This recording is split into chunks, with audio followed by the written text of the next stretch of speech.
démentie par la réalité. Il faut absolument que les citoyens se manifestent, au-delà justement de leurs préoccupations quotidiennes, de leurs souffrances, de leur désarroi, ou éventuellement de leur bien-être.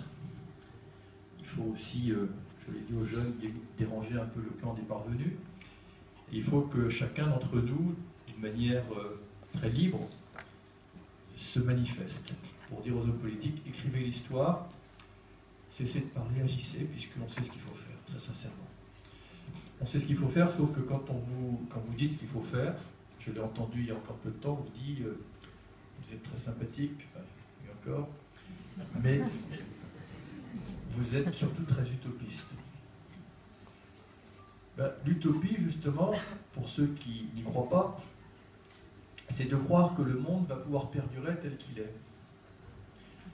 C'est-à-dire de croire que dans un monde que nous avons voulu, ou en tout cas que nous avons subi, relié et connecté, des contrastes vont pouvoir continuer à s'observer sans que rien ne se passe.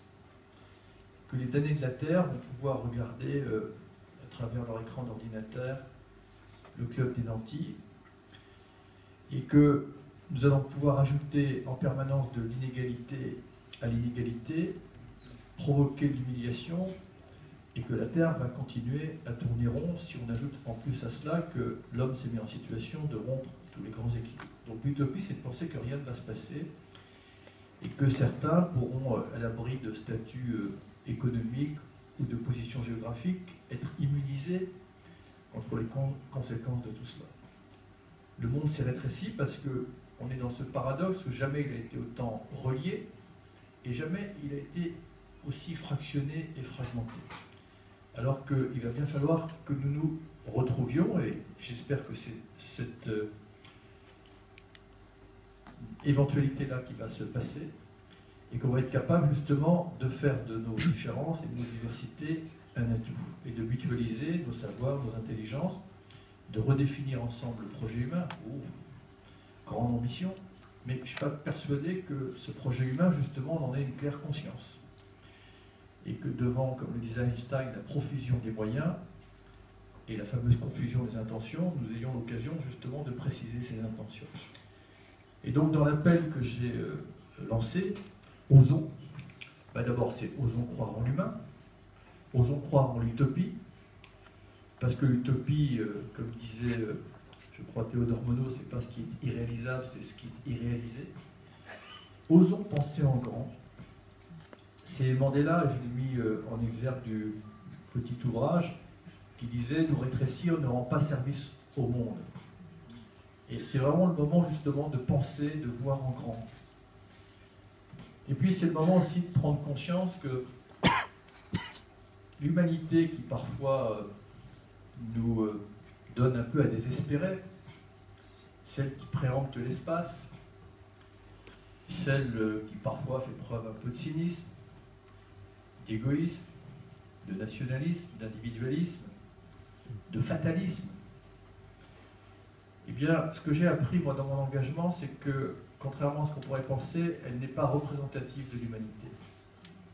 Elle en est un peu la partie visible, parce que, comme elle est souvent sans scrupule, elle se met au devant de la scène, mais du coup, elle dissimule et elle masque une humanité silencieuse, invisible, mais active, citoyenne, civique, solidaire.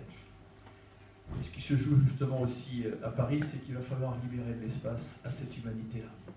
Parce que c'est pour cette humanité-là que nous nous battons. Et donc voilà, c'est justement que l'humanité aux deux sens du terme, c'est-à-dire communauté humaine et sentiment majeur, puisse enfin s'exprimer. Donc c'est vraiment un moment important. Alors peut-être qu'il n'est pas abordé comme ça, il est abordé comme un rendez-vous diplomatique, comme un rendez-vous politique, comme une crise environnementale. Mais c'est beaucoup plus profond que ça. Je m'évertue avec plus ou moins de bonheur et de succès, et parfois quelques railleries, à faire en sorte que cette dimension que vous portez ici, la dimension éthique ou spirituelle, peu importe comment on l'appelle, ne soit pas ignorée. Parce que si on se contente simplement d'agréger des outils, de faire confiance à la technologie qui sera importante mais qui toute seule ne nous sortira pas de ce mauvais pas, nous oublierons l'essentiel. Cette définition des fins, je lisais une expression du pape qui disait, qui s'étonnait, un peu comme Einstein, de la profusion des moyens, mais tout cela a des fins si rachitiques, disait-il. Donc ce qui prouve qu'il y a quelque chose qui ne va pas, parce que jamais nous n'avons produit autant de richesses, jamais la technologie n'a été aussi prolixe, et pourtant jamais il y a eu autant d'inégalités, et puis jamais nous avons mis la planète dans un tel état, puisque très sincèrement il n'y a pas besoin d'être prix Nobel pour voir qu'on est au bord d'un point de rupture physique et psychique. Donc il y a aussi une dimension culturelle. Et si nous esquivons cette dimension culturelle, au prétexte que nous sommes dans une société matérialiste et qu'il faut être très concret, je pense que nous commettrons une erreur. C'est pour ça que dans ma mission, et pardon si je suis un peu long, entre autres, évidemment, j'ai essayé de mobiliser, de convaincre, d'abord là on n'était pas convaincus sur la réalité de ce sujet. Les gens comprennent que ce n'est pas juste un petit crise parmi d'autres, que c'est un enjeu, l'enjeu climatique qui conditionne tous les enjeux de solidarité auxquels nous sommes attachés. Mais j'ai aussi essayé de mobiliser les autorités spirituelles et religieuses dans la même veine que votre réunion ici. On avait organisé, et vous nous y aviez aidé d'ailleurs, le sommet des consciences au mois de juillet à Paris. J'ai été rencontrer des représentants spirituels et religieux dans le monde entier, parce que cette dimension-là est encore une fois importante et qu'il faut placer cet enjeu à sa juste dimension, et que nous associons justement à des choses très concrètes et très pratiques cette dimension, ne serait-ce que pour que, vous savez, c'est René Char qui disait, enfin qui s'étonnait déjà de voir combien l'essentiel était toujours menacé par l'insignifiant. Et donc là, il faut définir justement ce qui est essentiel. Et définir ce qui appartient au progrès, qui est devenu souvent un immense malentendu, puisque nous avons dévoyé cette notion-là. Eh bien, il faut la redéfinir, parce qu'il y a une profusion de moyens, mais nous sommes dispersés sur tous les fronts. Et il ne faut pas plus d'argent, il ne faut pas plus de technologie, peut-être qu'il en faudra plus un peu, mais on en a déjà suffisamment. Il faut simplement définir ensemble qu'est-ce qui est prioritaire ou pas.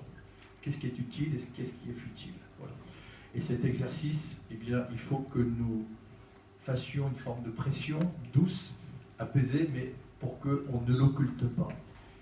Voilà donc, c'est pas mon actualité, c'est notre actualité. Au passage, nous avons lancé cet appel, nous ne sommes pas les seuls, pas les premiers, pas les derniers. Vont jaillir d'ailleurs des appels dans le monde entier en vue de la conférence. Ce qui est important, parce que ça fonctionne comme ça, c'est aussi de faire masse. Et c'est pour ça que j'en profite, c'est que nous avons lancé un appel qui s'appelle Osons. Et vous pouvez simplement signer cet appel, qui est simplement un appel, en fait, un rassemblement des citoyens pour interpeller les chefs d'État et pour leur dire « soyez gentils, agissez ». Et pour que nous ne soyons pas simplement dans l'incantation et dans le yaka, nous avons réuni 12 propositions. Parce que plus que les engagements à Paris, ce qui est important, et c'est pour ça qu'il faut être aussi dans la vérité, c'est les outils. Si on vous promet la Lune, vous allez quand même essayer de savoir avec quoi on va vous emmener sur la Lune. Et je ne voudrais pas qu'on nous promette la Lune, et notamment aux pays qui sont déjà dans la tragédie des changements climatiques, et qu'une fois encore, on leur crée une désillusion supplémentaire. Donc, c'est les outils qu'il faut mettre en place, et donc cet appel s'adresse aux chefs d'État.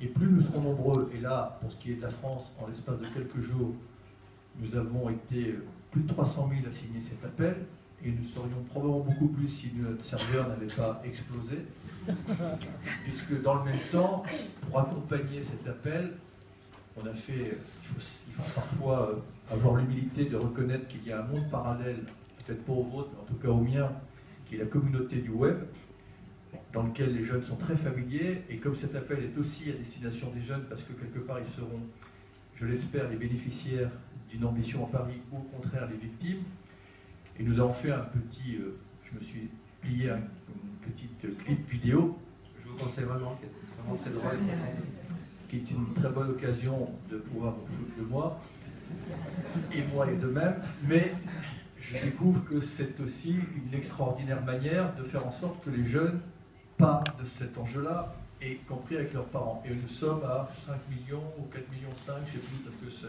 voit même... Ah, 7 millions. Voilà. Donc il y a quelque chose qui nous dépasse, mais ça n'est pas, je pense, simplement un petit buzz. Je vois simplement l'écoute que beaucoup d'enfants, y compris les miens, mon fils aîné n'avait jamais prononcé le mot COP21. Il faut dire que il avait fallu qu'ils s'y mettent à plusieurs pour trouver un truc aussi indigeste. Mais voilà, au moins, c'est un sujet dont on parle et les jeunes vont, je l'espère, s'emparer. Donc plus nous serons nombreux, on dit souvent que les pétitions, ça ne sert à rien. Ça dépend à quel niveau on est. Au moment du pacte écologique, j'ai pu faire la démonstration que parfois ça peut servir à quelque chose. Donc pardon, j'étais un peu long, mais voilà ce qui se joue dans les semaines qui viennent. Moi, je te remercie, c'était vraiment inspirant et important. Ce qui me frappe en fait dans ton activité depuis longtemps, c'est d'essayer tous les moyens possibles pour justement mobiliser les citoyens, mobiliser les politiques, faire évoluer les perspectives des personnes.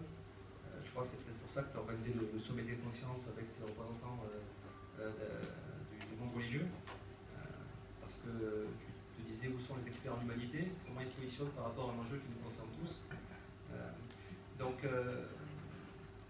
Souvent tu dis que finalement la crise qu'on traverse, c'est moins une crise écologique ou une crise économique qu'une crise de sens. Oui, mais parce que on a beaucoup d'excuses. L'utopie matérielle est apparue comme le faux espoir du monde. Et ça s'est fait avec une densité, une vitesse, une précipitation qui, quelque part, nous a perturbés. Cette profusion de sciences et de technologies dont on parlait est apparue comme a opéré comme une sorte de filtre du réel et quelque part nous a déliés de la nature. Et donc nous n'avons plus conscience d'abord, que nous faisons partie de la nature, deux, que nous dépendons de la nature également, de cette communauté d'origine et de destin que nous avons. Nous avons encore moins conscience que nous vivons sur un seuil étroit de tolérance. Parce que nous avons peut-être une confiance absolue dans justement la science et la technologie pour nous sortir de tous les mauvais pas dans lesquels nous sommes. Ce qu'on appelle le scientisme ou le positivisme, on pense que le progrès est un processus qui ne s'arrête jamais et que progrès et avenir sont toujours un couple vertueux. Bon, alors que la marche triomphante du progrès a quand même pris du plomb dans l'aile.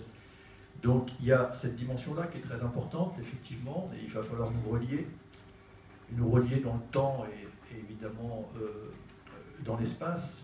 Oui, donc je pense que l'homme s'est perdu dans sa propre échelle. C'est Jean Rostand qui disait « La science a fait de nous des dieux avant de faire de nous des hommes ». Redevenons des hommes. Qui est-ce qui disait que pour nous grandir, il faut redescendre sur soi-même? Je crois que c'est Voltaire, quelque chose comme ça. Alors encore une fois, tout ça sont des formules, mais elles doivent quelque part nous alerter. Voilà, parce que on a été dans une époque, moi, que je caractérise comme le siècle des vanités. Et il faut revenir dans une forme d'humilité. Ça n'est pas nous diminuer, au contraire. Accepter nos limites. Je pense qu'au contraire, c'est nous grandir. Donc en fait, c'est un double appel que tu fais, de certain point de vue. Un appel extérieur vers les politiques, ceux qui nous représentent, qu'on a élus, etc. Mais également un appel en fait à une prise de conscience individuelle, collective. C'est un mouvement collectif et culturel qui est complémentaire en fait de son expression sous forme par exemple de cette pétition, cet appel en fait auprès de nos représentants. Les enjeux sont tellement importants, la complexité est tellement là, l'inertie, les résistances. On ne peut pas sous-traiter ces sujets-là à une catégorie